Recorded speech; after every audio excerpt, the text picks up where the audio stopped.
Hi friends, இன்றைக்கி நம்ம என்ன பார்க்க போகிறோன்னா அட்மிஷன் போட்டு AY 2025 பேட்ச் ஆல் ஸ்டூடெண்ட்டோட லிஸ்ட்டு PDF ஃபார்மேட்டில் வெப்சைட்டில் எந்த டேட்டில் பப்ளிஷ் பண்ணுவாங்க தான்.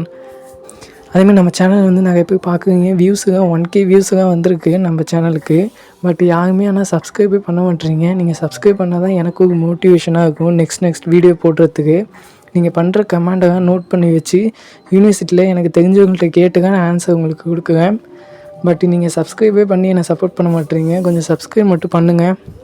அதேமாதிரி போன வாட்டி வந்து CY 2024 பேட்சுக்கான ஸ்டூடெண்ட் லிஸ்ட்டு வந்து அங்கே பப்ளிஷ் பண்ணியிருக்காங்க. ஆனால் AY 2024 பேட்சு ஸ்டூடெண்ட் லிஸ்ட் வந்து பப்ளிஷ் பண்ணாங்களா என்னன்னு எனக்கு தெரியல. யாருக்காச்சும் தெரிஞ்சுன்னா கமெண்ட் பண்ணுங்கள். ஏன்னா அந்த PDF வந்து அதில் இல்லை, நான் செக் பண்ணி பார்த்தேன். நீங்களும் ஒன்ஸ் வந்து அந்த வெப்சைட்டில் செக் பண்ணி பாருங்கள். அதேமாதிரி ஏதாச்சும் உங்களுக்கு டவுட் இருந்துச்சுன்னா எனக்கு கமெண்ட் பண்ணுங்கள். நான் யூனிவர்சிட்டிகிட்ட கேட்டு நான் உங்கள்கிட்ட சொல்கிறேன். அதேமாதிரி மற்ற யூனிவர்சிட்டி ஏதாச்சும் இருந்தாங்கன்னா, Madras university, Annamalai university students இருந்தாங்கன்னா அவங்களும் எனக்கு கமெண்ட் பண்ணுங்கள். நான் முடிஞ்ச அளவுக்கு கேட்டு சொல்கிறேன். அதேமாதிரி நம்ம சேனலை வந்து சப்ஸ்கிரைப் பண்ணி சப்போர்ட் பண்ணுங்கள். நெக்ஸ்ட்டு தான் இம்பார்ட்டன்ட் கொஷின் தான் அப்லோட் பண்ண போகும். ஏற்கனவே வந்து தமிழுக்கான இம்பார்ட்டன்ட் கொஷின் வந்து அப்லோட் பண்ணிட்டோம் CY 2025 ஃபஸ்ட் இயர் பேட்சுக்கு. ஏன்னா எக்ஸாம் அவங்களுக்கு வந்துட்டு. ஓகே, இந்த வீடியோ வந்து உங்களுக்கு யூஸ்ஃபுல்லாக இருக்குன்னு நினைக்கிறேன். ஓகே, நெக்ஸ்ட் வீடியோவில் பார்க்கலாம். பாய்.